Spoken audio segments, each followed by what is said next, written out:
How to view the statements of your American Express. Hey everyone, welcome back to another tutorial video. In today's video, I'll show you how you can view the statements of your American Express account. So to do that, first of all, go to the American Express website, which is americanexpress.com, and simply log into your account.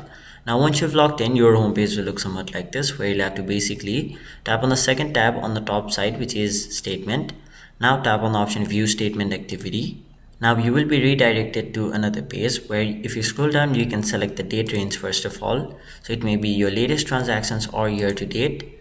After that, you can simply refine by your transaction type. So it may be charges and adjustments, payments and credits, or all transaction types, and also posted or pending statements.